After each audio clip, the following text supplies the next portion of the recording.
Hi, I'm Alex Howard, and welcome to this video blog where we're going to be talking about constipation, which is an area which is very close to my heart. I know that Amy also has had some experience in this area. I won't bore people with the horrible details, but apart from to say that for much of my life, up until I really got this sorted about 7 or 8 years ago, constipation was a pretty regular thing and pretty unpleasant thing in my life. And it plays quite a significant role often in ME, chronic fatigue, fibromyalgia and that kind of thing. So Amy, thank you for being with us today. So maybe to start off with, we could talk a little bit about what can cause constipation and what really is often going on there. Well, I think, one of the big problems with constipation is it has so many causes. Literally, from physiological right through to psychological. So when you're looking at trying to solve it, you've got to look at a lot of different areas. So there are some very basic areas on the physiological side, like hydration. You need to have enough water, be taking in enough water. If you're not, the stools become very hard and therefore hard to pass. You need to be taking in enough fibre, so soluble fibre like fruit and vegetables, that kind of thing.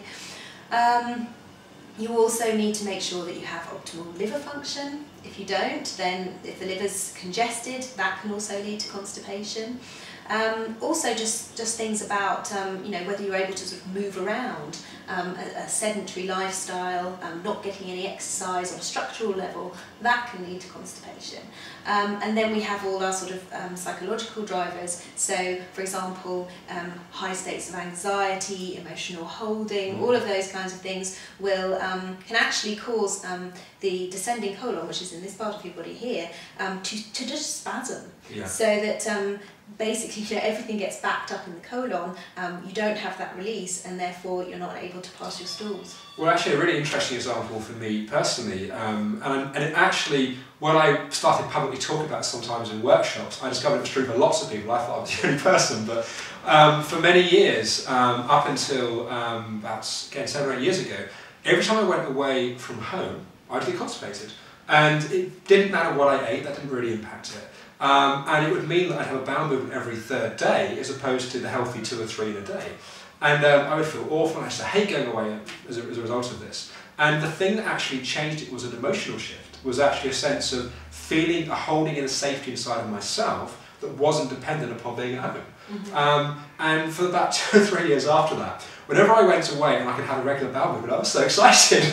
But people that are watching this that have experienced constipation know that, not just the physical discomfort, but also the emotional frustration, that kind of thing as well. So it sounds like it's obviously an area with a lot of different factors that are going on. I know that, I used to go and see kind of general practice nutritionists, and I'd just be told to, the old wife tales like eat more prunes and that kind of stuff. But obviously it's a lot more complicated than that, what we can actually do about it. Yes, I mean, we can help a lot on the nutritional front. Obviously, psychological factors need to be taken into account and looked at, but we can sort of ease things a lot on the nutritional front. I mean, for example, if we are trying to detoxify somebody, so one of the things we need to sort of put forward here is the fact that, what is the effect of constipation here? Because it's not just about not being able to go to the toilet, feeling a bit bloated. I mean, what happens if we're not getting rid of our toxins, and it should be every day, then we're actually possibly reabsorbing toxins from the bowel, because we absorb large amounts of water from our bowel, and with that we can be reabsorbing toxins, and they can recirculate around the body, causing fatigue, causing headaches, skin eruptions, all sorts of RME type symptoms.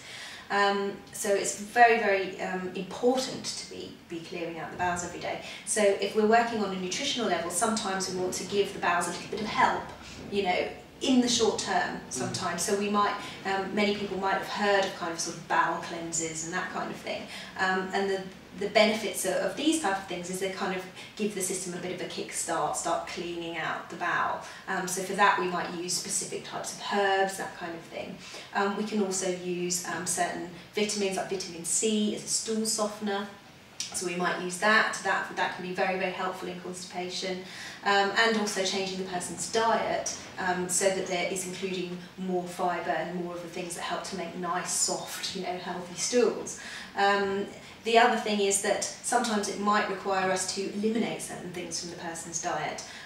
One of the things that, it can be very commonly a causal factor behind constipation can be certain grains, particularly wheat, sometimes rye and other things, and sometimes by sort of temporarily, or in some cases permanently, sort of removing these things from people's diets, we can see a really big shift in their ability to pass stools. So sometimes we're going in for a temporary solution, and other times we're sort of making changes that will be more ongoing for the person. Well, I guess what I'm really hearing from what you're saying is that it's not really quite as simple as what I think people think it is. And I think often people will have gone to see a general practitioner, nutritionist, tried a few things, it hasn't worked, and therefore just accepted that they're going to be constipated and that's how it is. But what you're saying is that with the right understanding, there's actually a lot that can be done about it. Yeah, I mean, I think one of the problems for many people who are chronically constipated is that a lot of the remedies that are out there are either just, sort of over-the-counter laxatives, which as soon as they stop taking them, then, the problem returns. And the other types of things are stool bulking agents.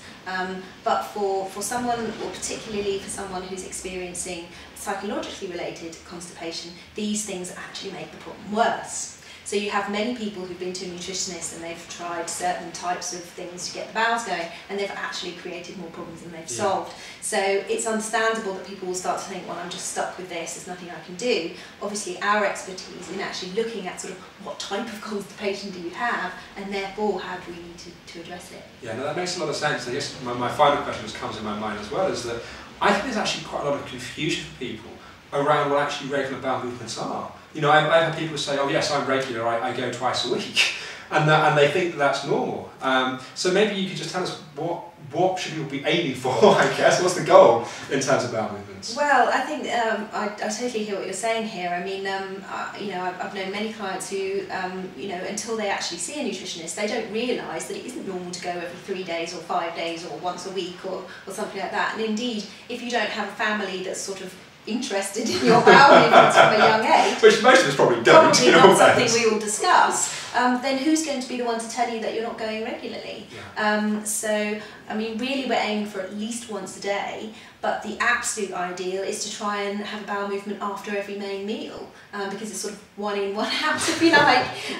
So that would be great, but once a day is adequate to keep getting rid of toxins and keeping the system clear. So it sounds like what you're saying is that for people, if that's not the case, there are things that can be done about it. Absolutely. But obviously it's not as simple as just saying, take this one supplement or this one, don't have this one food and everyone's going to be automatically go. Well, this is it. I mean, very often we need a sort of multi-pronged attack for constipation, so we may need to change the diet, increase the hydration levels, work on the psychology, look at some bowel cleansing and some bowel rebalancing as well. I mean, we've talked in some of our other blogs about dysbiosis. That's something where we get overgrowth of bad bacteria, yeast, etc., and they can sort of fuel this whole problem. So sometimes we need to fix a big underlying cause before we can actually really solve this problem. But our expertise is, we keep on looking for these causes and tackling each thing as it comes along until we get to a point where we've got you, nice and regular. Because very often, as you say, it's a symptom really of something else I guess is going on. Yeah. So, well, thank you, Amy, and hopefully that was useful for people watching it. As all of these blogs, if you're interested in finding out more, then please do also explore things with the clinic. But I think a lot of people watching these are just patients also that are interested in finding out more. So thank you for watching, and we look forward to speaking with you again soon.